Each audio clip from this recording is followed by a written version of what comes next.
hemos quedado en declaración de testigos y les indiqué que en esta diapositiva de las actas únicamente pues se había visualizado, no íbamos todavía a platicar de ellas la última clase hasta el día de hoy, ¿verdad? Entonces, solo un paréntesis dentro del tema del curso.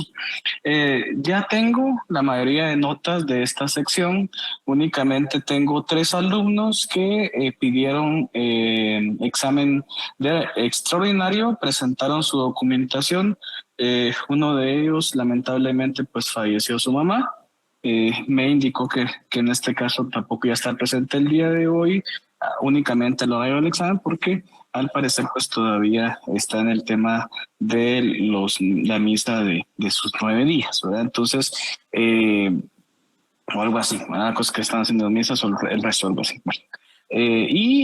Los otras 2 personas, pues uno por un accidente que es comprobable, están los documentos presentados, que aún todavía está convaleciente, y la otra persona, que imagino no está presente, aún todavía está pendiente si se realiza o no se realiza el examen, porque la duda que tiene es si en otra carrera, en este caso, tenía ya ganado este curso, que me parece extraño porque pues, solo únicamente he sabido que este curso sea en introducción en Derecho, pero al parecer en otra carrera creo que era Ciencia Política y lo estaba recibiendo, entonces eh, pues no está seguro si va a revisar, pero solicitó y le digo, en este caso, ante esa solicitud, yo fui muy claro, ¿verdad?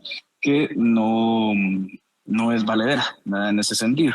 Yo les insisto y les volví a decir y les vuelvo a ratificar que según el reglamento únicamente por caso de fuerza mayor, ¿verdad? No cuando la persona voluntariamente simplemente no hace su evaluación. Entonces, indiqué que por esa razón no, ¿verdad? Entonces, las 2 personas que ya mencioné se realizan el examen a partir de las 8 de la noche del día de hoy, uno a las 8 y otro a las 8:30.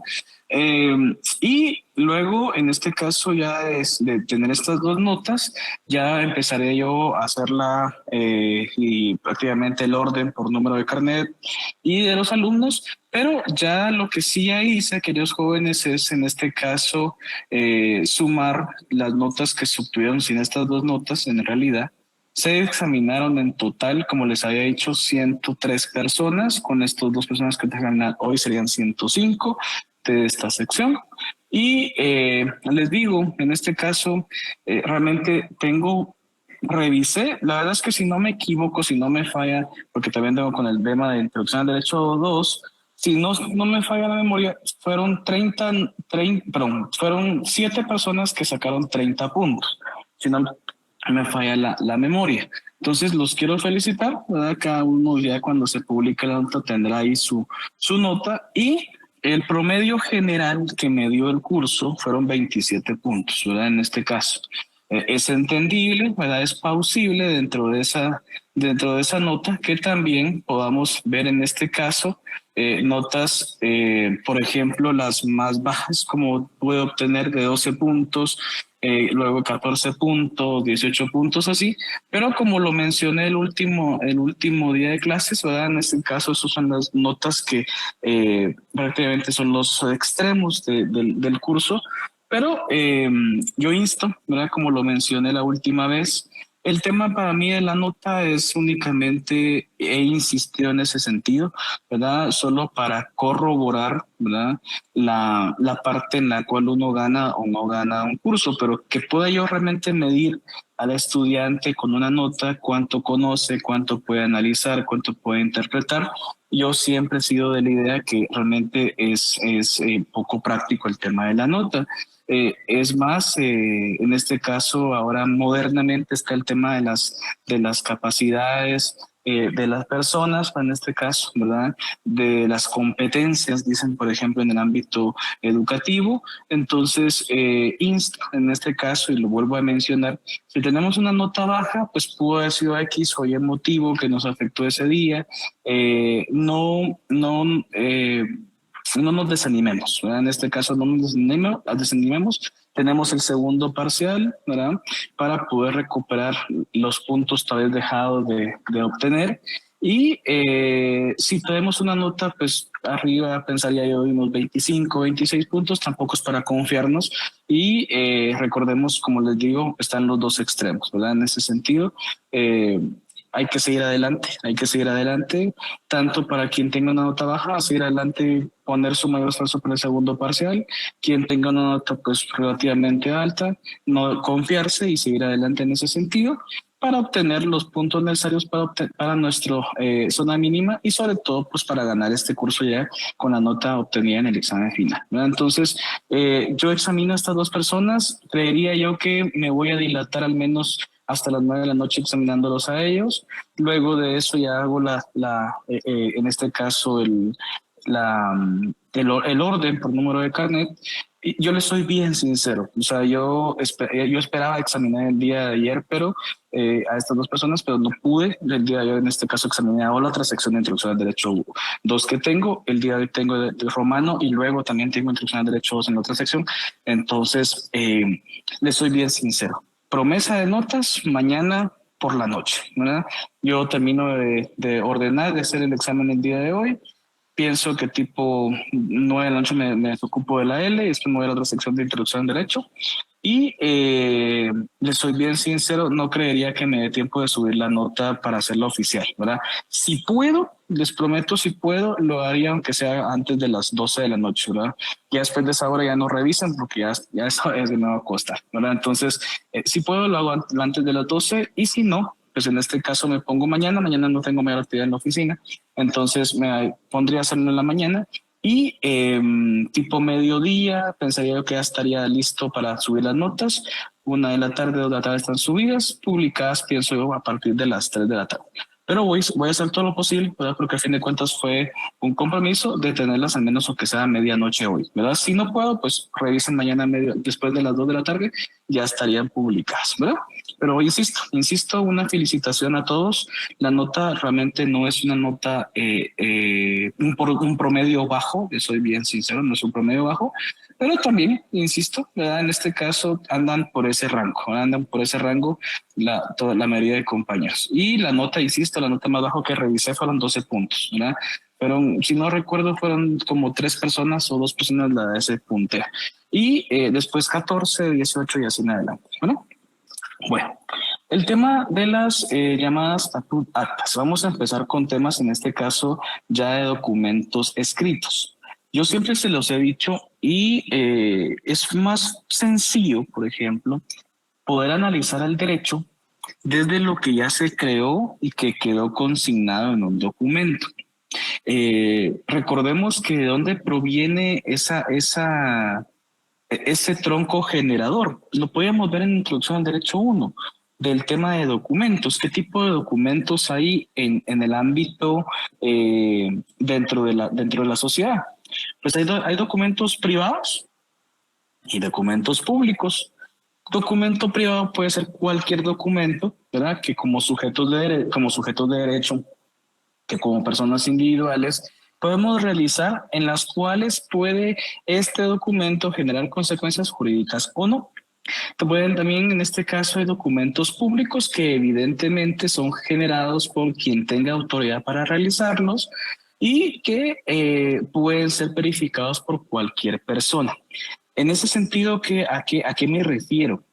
Certificados de propiedad, certificados de nacimiento, escrituras públicas, son los famosos documentos públicos, ¿verdad? Que cualquier persona puede corroborar. Lo que sucede es que para el derecho, desde que se crea esta correlación, para el derecho romano fue más sencilla el análisis del proceso y una estandarización del mismo, porque en realidad ante un proceso judicial hay dos elementos interesantes, los elementos de hecho y los elementos de derecho. Los elementos de hecho deben probarse. Los elementos de derecho ya no se prueban porque ya tienen una tasación calificada. Ya están en este caso amparados con una norma jurídica. Entiéndase. Por ejemplo, las declaraciones de testigos son situaciones de hecho. ¿Por qué? porque deben verificarse la veracidad, la correlación que se tengan en virtud que son declaraciones. Contrario a un documento público, que es una cuestión de derecho, que ya ha sido creado por quien tenga la plena potestad de realizarlos y en ese sentido están regulados, protegidos y amparados por las mismas normas jurídicas, ¿verdad? Entonces, cuando ya los romanos, dentro de su propio derecho, comienzan a crear documentos públicos por de tipo de declaraciones por funcionarios que estaban capaces para ello, para ellos fue más sencillo el proceso judicial porque ya no se versaban en solo declaraciones testimoniales, sino si versaban también la prueba del derecho incumplido con documentos públicos, ¿verdad? Es más, en este caso es muy comprensible, queridos jóvenes, que dentro de esa evolución del derecho que hubo y esa cantidad de años que han fomentado y desarrollado nuestro derecho en la actualidad, todo lo que son cuestiones de hecho, por ejemplo, ¿verdad? En este caso deben llevar un proceso para su calificación, veracidad y aceptación. Por ello es que la declaración de testigos, como les mencionaba, la última clase, sí son importantes en un proceso judicial, pero ya no son una base eh, eh, que determine, ¿verdad? En este caso, la sentencia final, porque es más práctico, científico, técnico el análisis de los documentos públicos que contienen los derechos que aparejan esos documentos y que ya están regulados por una norma jurídica, ¿no? Entonces, vean, por ejemplo, es como que alguien quiera demandar por pensión alimenticia a una persona, pero esta persona ni siquiera ha reconocido al menor de edad. Entonces, al presentar el certificado de nacimiento, va a aparecer ahí nombre del padre, nadie. Entonces, ¿cómo lo va a demandar por pensión alimenticia si aún no puede, no ha habido un reconocimiento de filiación? Primero, en este caso, entonces debería iniciar un proceso para el reconocimiento del menor, ¿verdad? En este caso. Y luego, ahora sí, ya que vamos a esto, puede ser voluntario, la persona puede aceptar, o puede ser en este caso por la forma coercitiva del Estado, obligarlo a que se realice la prueba de paternidad y que evidentemente determine si es el padre o no. Ya con la sentencia, con la inscripción de la afiliación, pues en este caso ya poder demandar por pensión alimenticia. Entonces, es muy distinto ya con un documento público que solo una declaración, ¿no? Que solo una declaración. Entonces, cuando ya comienzan estos medios de prueba dentro de los procesos judiciales romanos, en este caso el derecho se vuelve ya más unificado, ya más estructurado, porque no versa solo de declaraciones que cualquiera puede dar, sino se versa sobre documentos que están amparados en normas públicas, normas jurídicas que han sido creadas por funcionarios públicos, ¿verdad? Entiéndase que, por ejemplo, cuando hablamos de documentos públicos puede ser cualquier funcionario.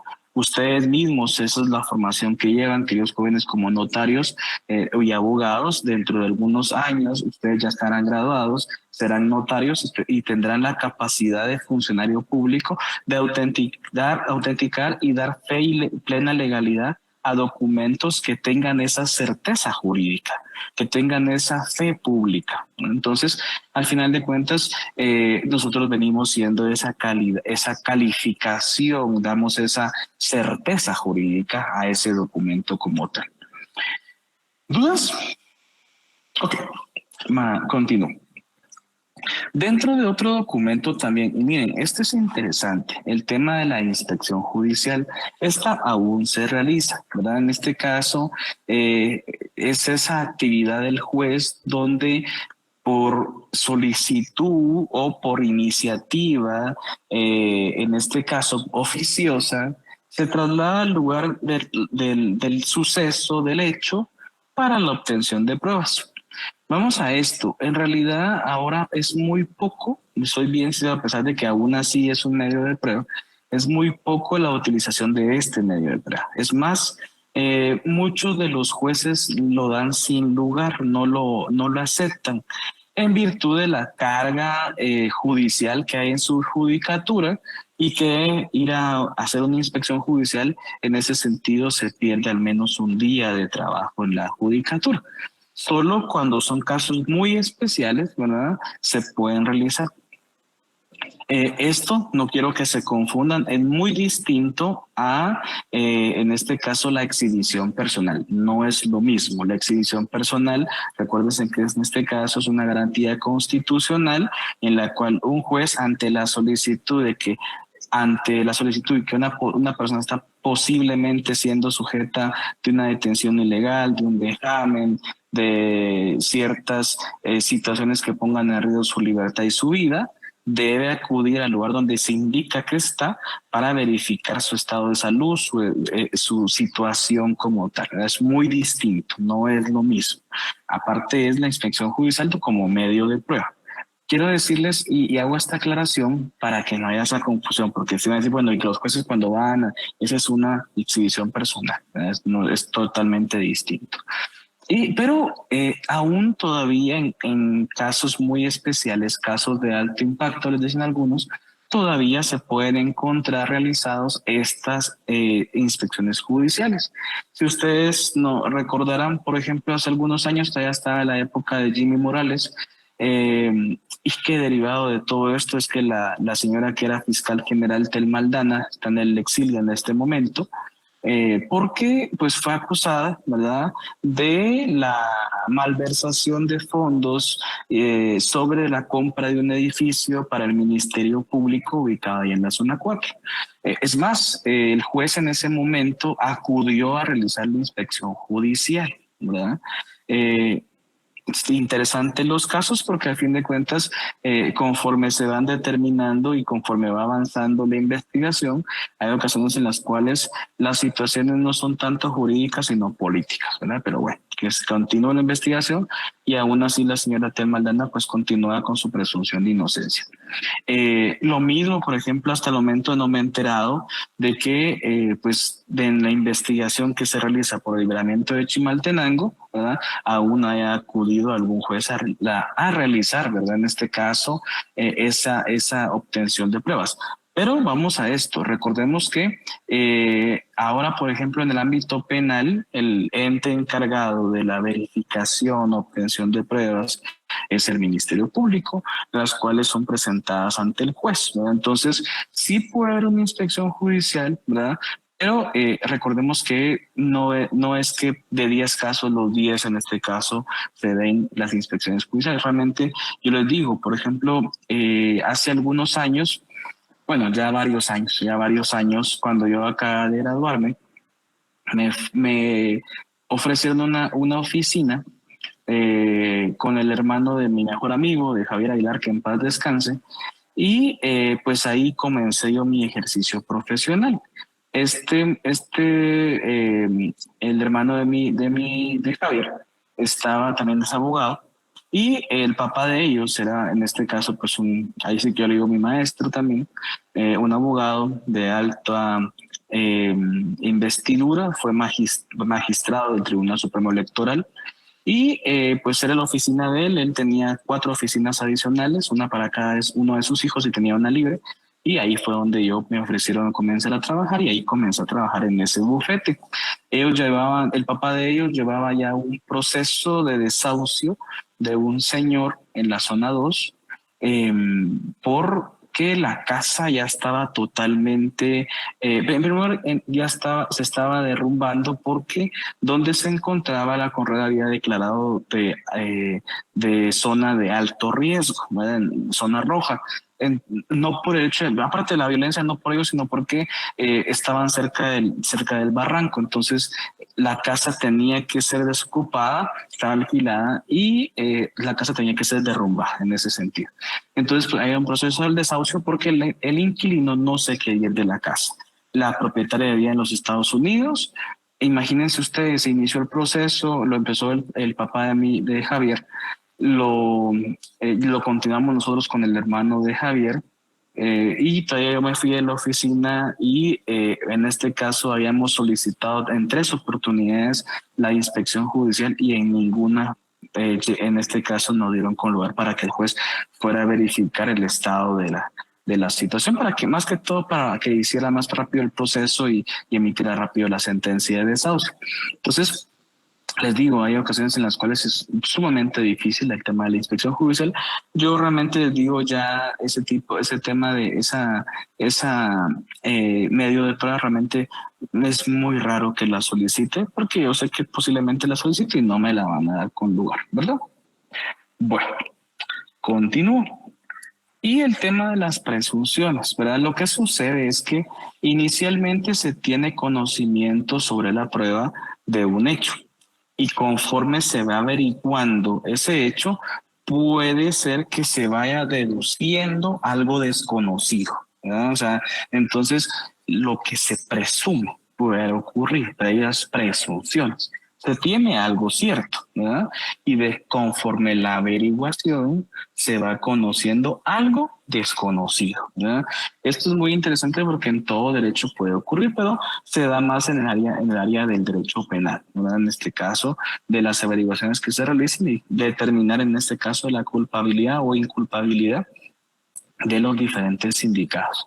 Recordemos que un elemento fundamental del derecho, por ejemplo, romano, y que también ha evolucionado conforme se desarrolla el derecho en ese sentido, es el tema de la inocencia, ¿verdad? En este caso ha cambiado bastante, ¿verdad? Porque ahora, por ejemplo, uno es inocente hasta que se demuestre lo contrario.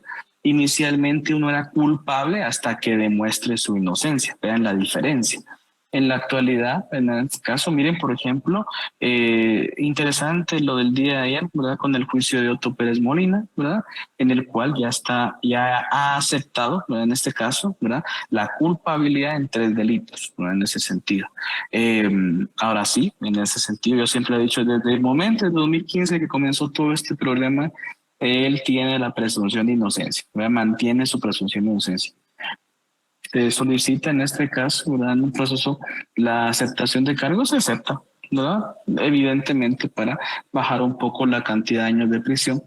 Acepta los cargos que el Ministerio Público le está imputando, 3 cargos para ser concretos, y ya podría determinarse que entonces, conforme a esa declaración, él mismo está aceptando la culpabilidad. ¿Verdad? Entonces, vean la diferencia, ¿verdad? O sea, conforme hemos evolucionado en nuestro derecho, uno es inocente mientras se demuestra lo contrario. En esa época romana, uno era culpable y debía demostrar su inocencia, ¿no? Entonces, es muy distinto en la época actual, ¿no? ¿Dudas? Ok, continúo entonces. Vamos con la siguiente. Lo que hemos tratado desde un inicio. El proceso de las acciones de la ley está dividido en 2 áreas o 2 etapas. O sea, es el mismo, no quiero que se confunda, no quiero que se confunda. Es un único proceso, pero que tiene 2 etapas que lo conforman. La etapa de injure, ya vimos que es con el magistrado pretor y llega a su culmen, por ejemplo, con la litis contestatio, ¿no? Donde ya se analizan todos los elementos de juicio para enviar a realizar la siguiente etapa, que es la etapa in judicio. La etapa en judicio es con el juez, el cual está encargado de dirimir la prueba, escuchar a las partes y emitir la sentencia. Es la parte fundamental, concreta, que da fin al proceso, ¿no? En una forma sencilla, es una declaración, es un pronunciamiento que el juez realiza de, para dar por finalizado y emitirla sobre el proceso que ha llevado en distintas etapas, ¿verdad? Vamos a esto. Realmente la mayoría de procesos judiciales romanos, en este caso, sí llegaban a la sentencia, ¿verdad? Son casos muy especiales, escuetos, donde haya declaraciones ante el juez, donde hay acuerdos extrajudiciales. Entonces, pero la verdad es que la solicitud del proceso judicial tenía como el fin principal el tema de la sentencia. Eso es la idea. Es más, eso no ha variado conforme a nuestra época actual. La idea básica de presentar una reclamación jurídica es que se decrete, en este caso, se emita esa declaración judicial que resuelva un asunto, ¿no? En forma sencilla. ¿Qué presupuestos en este caso? Por ejemplo, que los presupuestos, los supuestos de la sentencia se pueden dividir. Primero en aspectos materiales y luego en aspectos formales. Los aspectos materiales en este caso hacen referencia a la primera fase, a la fase injuria. Es decir, que esta parte de la sentencia romana hace referencia a todo el proceso de análisis que realizó el magistrado pretor, ¿no? En primer lugar, la primera fase donde el dare actione, donde dio la posibilidad de iniciar el proceso.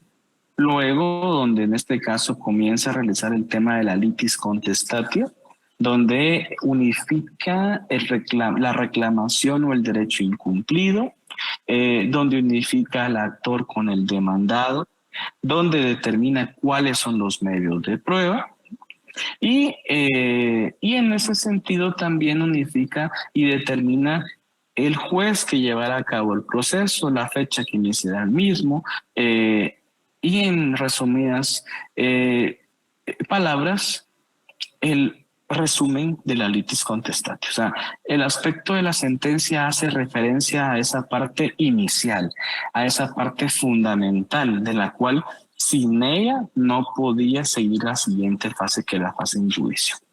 En la parte formal, en este caso hace referencia a todos los aspectos ya procesales, es decir, la actividad jurisdiccional, la actividad que el juez realiza, que los cuales se llevaron a cabo y en las cuales se va a hacer cumplir esa sentencia, ¿no? Entonces, lo interesante de todo es que la sentencia debía versar sobre estos dos aspectos, debía analizar cuáles son los criterios del pretor, cuál era en este caso el análisis e interpretación que hacía el juez y por qué razón emitía la sentencia, ¿no? Entonces, recordemos que en las clases anteriores veíamos el efecto novatorio, ¿no? Entonces, si llegamos a la sentencia, se da el efecto novatorio y el derecho incumplido ya no es el cual por el cual se solicitó, sino debe cumplirse ahora lo establecido en la sentencia, ¿no? Bueno, ¿alguna duda? ¿Algún comentario? ¿No? Ok, continúo entonces. El siguiente elemento es analizar las clases de sentencia. Quiero decir y quiero ser claro aquí, queridos jóvenes, que esto es muy apegado en forma exclusiva al derecho romano, ¿no? En nuestra actualidad, ¿verdad? Recordemos que la sentencia es una clase de resolución judicial. Existen más tipos de resoluciones judiciales, ¿no? No necesariamente sentencias, depende del proceso judicial que se realiza. Así será una sentencia, así será un auto, por ejemplo. Entonces, la sentencia en la actualidad es una clase de resolución judicial. Hay más resoluciones judiciales en la actualidad.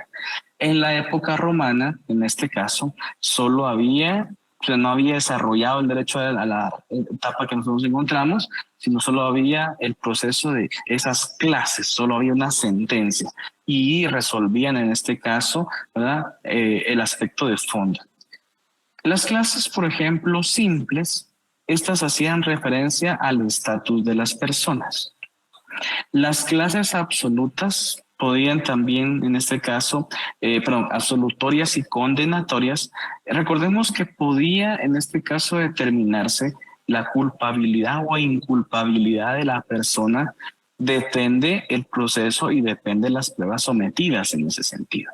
Pero este tipo de pruebas absolutorias o condenatorias solo eran emitidas en casos de procesos patrimoniales, donde se buscaba un resultado, ¿verdad? En este caso, herencias, por ejemplo, bienes muebles, bienes inmuebles, o sea, contenido patrimonial, aspecto patrimonial, distinto a las simples, donde veían en este caso el tema de los estatus de las personas. Y también habían sentencias constitutivas, ¿verdad? En las cuales el juez modificaba, ¿verdad? Esas facultades que conforme él tiene para adjudicación de propiedades luego del proceso, ¿verdad? En este caso de las acciones. O sea, en forma sencilla les digo, este tipo de clasificación es muy propia del derecho romano. En la actualidad, ¿verdad? Depende qué tipo. Primero tenemos que determinar qué área del derecho se está analizando, si es penal, si es civil, si es familia, si es laboral. Luego tenemos que determinar si lo que se solicitó es una cuestión de trámite, es una cuestión, en este caso, de fondo, porque, por ejemplo, no es lo mismo un proceso incidental, por ejemplo, que un proceso ordinario. Al final de cuentas, los dos terminan con una resolución judicial, pero las dos resoluciones son distintas.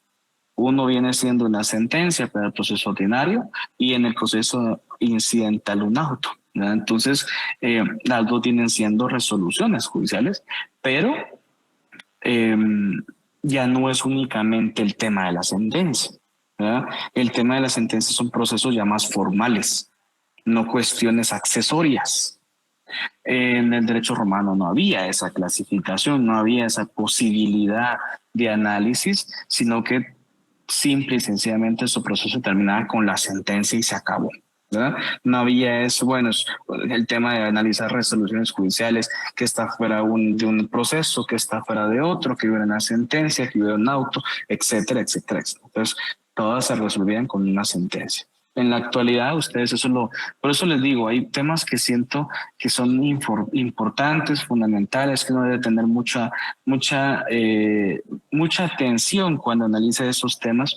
Por ejemplo, el tema de procesos civiles, por ejemplo, cuando estemos viendo procesal civil, el tema de teoría. El otro año lo más importante para mí es teoría del proceso, por ejemplo, es uno de los temas de las áreas de conocimiento que vamos a hacer el otro año muy importantes. Es la base, la base teórica del procedimiento general del derecho, entonces es muy importante. Entonces, como les digo, hay ciertos puntos fundamentales, ¿no? Pues entender, solo con que ustedes ya sepan diferenciar resoluciones judiciales en distintos procesos, eso es un gran avance. Eso es un gran avance en realidad, ¿verdad? Vamos muy enfocados. Yo les he hecho esas preguntas a los compañeros que ya se están examinando en exámenes técnicos profesionales, ¿verdad? Díganme clases de resoluciones judiciales y se quedan con sentencias. Sí, hay como 4 o 5, depende de qué tipo de proceso se va a analizar, entonces depende.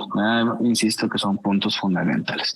Los romanos, aún, imagínense ustedes, ellos fueron los creadores de este proceso judicial, entonces estaban iniciando, tampoco pidamos que tampoco en este caso tener esa cantidad de evolución del derecho, pero solo con analizar un documento público que pone fin a una controversia, ya habían avanzado a pasos agigantados en nuestra vida jurídica, increíblemente, ¿no? Bueno, ¿dudas? ¿No? El siguiente elemento es qué modalidades tenían las sentencias. Ahí estaba la ultra o plus petitio y la minus petitio. En este caso dependía mucho de la solicitud que se hacía en el determinado proceso. Por ejemplo, la ultra o plus petitio es donde se solicita más de la obligación o que se cumpliera más del derecho a incumplir. Por ejemplo, alguien le debía 10 denarios y no solicitaba su reclamación sobre esos 10 denarios, sino sobre 15 denarios. Era una solicitud donde se pedía más de lo obligado. Se consideran que en este caso esas sentencias cuando se emitían eran más del derecho incumplido, entonces eran plus petitio. Generalmente, y soy bien sincero, generalmente ahí es donde encasillaban el tema de los daños y perjuicios, ¿verdad? Que modernamente aún todavía es muy importante, pero ahí, por ejemplo, es donde también se hace ver el efecto novatorio, porque de un derecho incumplido ahora debemos cumplir otro adicional mucho más fuerte, ¿verdad? Entonces, una plus petitio. Pero esto es muy importante porque así es como inicialmente se solicitó, ¿verdad? O sea, se pide el derecho incumplido y en este caso el juez emite la sentencia con el derecho incumplido y una adicional, una plus. En el minus petitio, en este caso, este era bastante interesante, porque ¿qué sucedía? Podíamos solicitar menos del derecho incumplido y por tal motivo solo se emitía una sentencia con relación a lo solicitado, ¿no?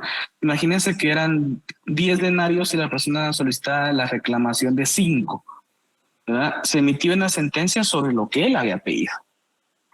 Pero, vean esto, le daba la posibilidad de reclamar en juicio el resto, ¿no? Aquí no se considera que haya cosa juzgada porque todavía había ese restante para poderlo solicitar posteriormente.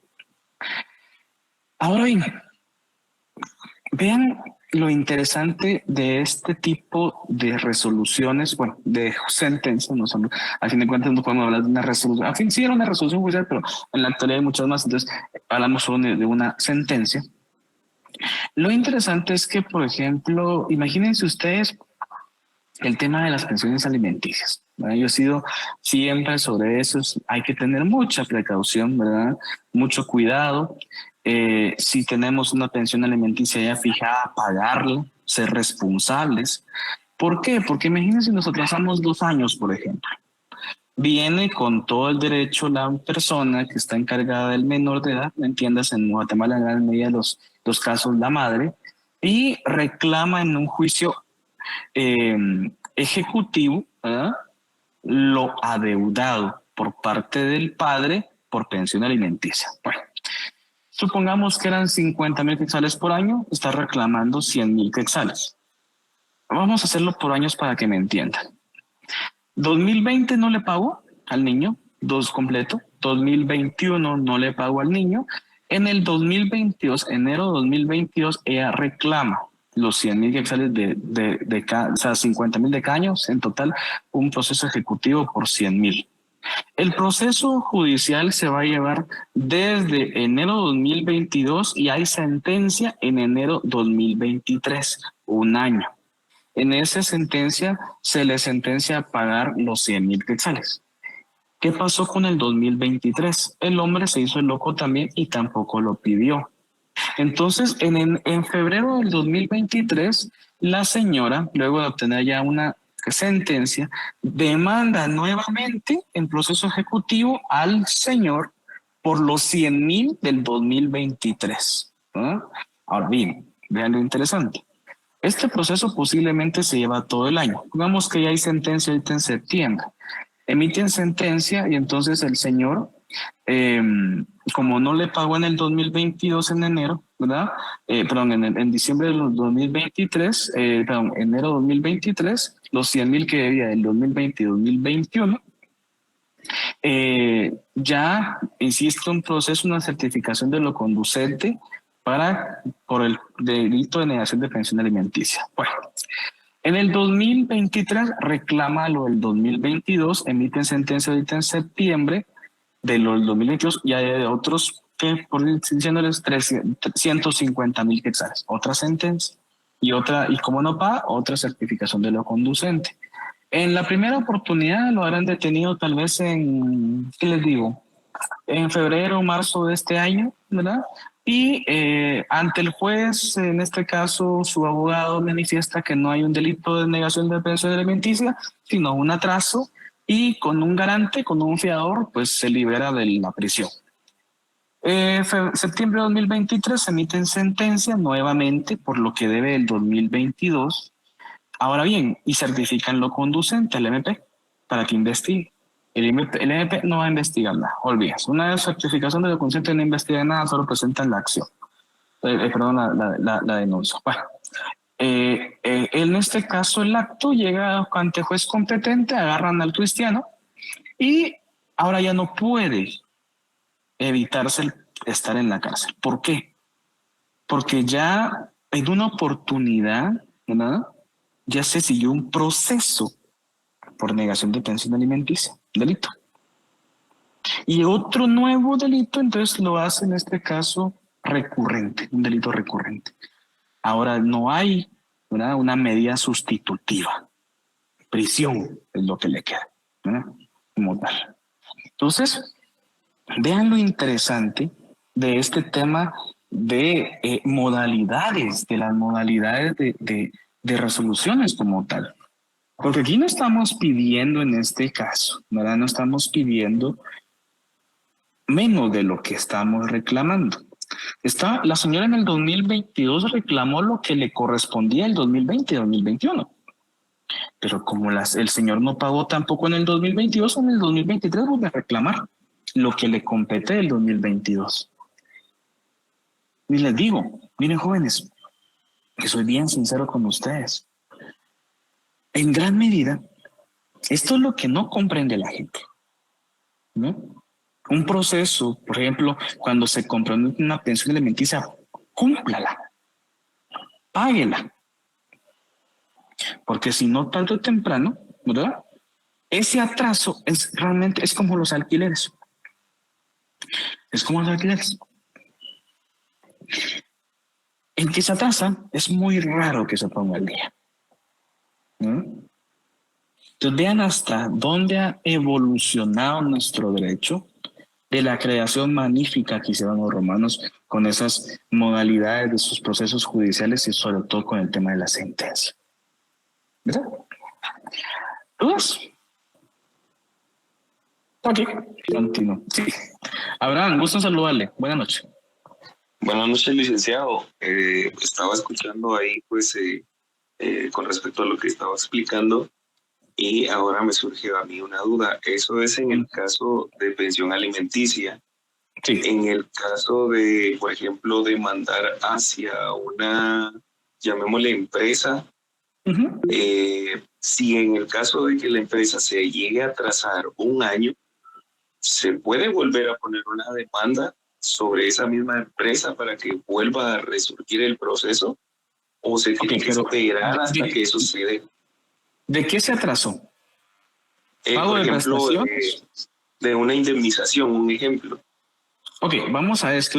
Es totalmente otra área del derecho, es el laboral, ¿verdad? Entonces, en ese sentido, laboral es distinto porque es un proceso similar al proceso civil.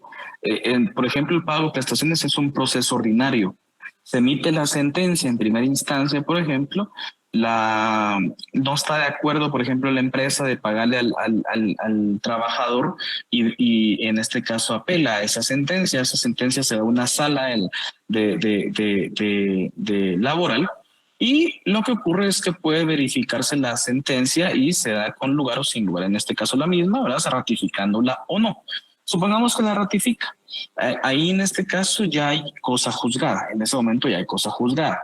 Si la empresa después de que haya cosa juzgada aún se niega, entonces iniciamos un proceso judicial, un proceso nuevo judicial por la vía ejecutiva para ejecutar esa sentencia y obligar a que la empresa nos pague. En el proceso de ejecución, por ejemplo, ahí podemos solicitar embargo de cuentas. Imagínense un embargo de cuentas a la empresa. Es lo peor que le puede pasar. En esos procesos, cuando hay una ejecución, generalmente se llega, allá no podemos llegar a un acuerdo porque el derecho ya está establecido y hay una sentencia sobre lo que se debe pagar. Tiene que pagarla, ¿no? Ok, gracias, licenciado. Con gusto. Nicole. Buenas noches, licenciado. Mucho gusto. Solo por curiosidad, supongamos que esto pasa, el menor de edad tendrá 16 años y la encargada pone esta demanda. Ok, le quedan 2 años para ser mayor de edad, todavía tienen que... No había pensión, o sea, no había pensión. Va, y la pone. Y él cumple los 18 años, entonces de los 16 a los 18 no lo cumplió, no lo pagó. ¿Se puede reclamar? Sí, en el año que tenía 16 años el menor, se fijó la pensión alimenticia. Los de 15 para atrás no se pueden pedir. A partir de 16 años que ella reclamó y se fijó la pensión ya judicialmente, ella puede reclamar, llega a los 20 años, nunca le pagó esos 2 años. Ahora bien, lo interesante aquí es que puede reclamar. Hay quien puede reclamar el menor de edad, porque ya no es menor de edad, a los 18 años es el mayor. Entonces la madre ya no ejerce esa capacidad, en este caso, pues, como representación, como por el tema de la patria potestad, sino es el menor. Entonces el menor puede demandar a su padre en un proceso ejecutivo para que le pague los 2 años que le dejó de pagar. Entonces, si esto ocurre antes de los 15 años, digamos que esto fue antes de los 15 años, de los 15 años para adelante ya no se podría reclamar. No, porque los alimentos son reclamados, o sea, se consideran obligados y en este caso como un derecho incumplido desde que se reclame. Hay personas que, por ejemplo, han pasado 17 años con la persona, nunca les ha pagado, no les ha ayudado con el menor, demandan en 17 años, solo pueden reclamar meses antes de que cumpla 10 años el menor, ya los otros 17 lo perdieron. Yo por eso insisto, ¿no? A veces, por ejemplo, las personas piensan que uno como abogado realmente lo que busca uno, soy bien sincero, es garantizar al fin de cuentas los derechos que les amerita. Entonces, mire, hace algunos años llegó una señora conmigo, mire, quiero reclamarle al papá de mi hijo que nunca me ha pagado. Bueno, ¿qué edad tiene su hijo? Tiene 16 años con 2 meses. ¿Nunca hubo un acuerdo de alimentos? No, nunca. Y entonces, lo único que se puede hacer es solo lo que le quedan 9 meses todavía reclamar, o 10 meses en último caso. Eso es lo que se puede pelear.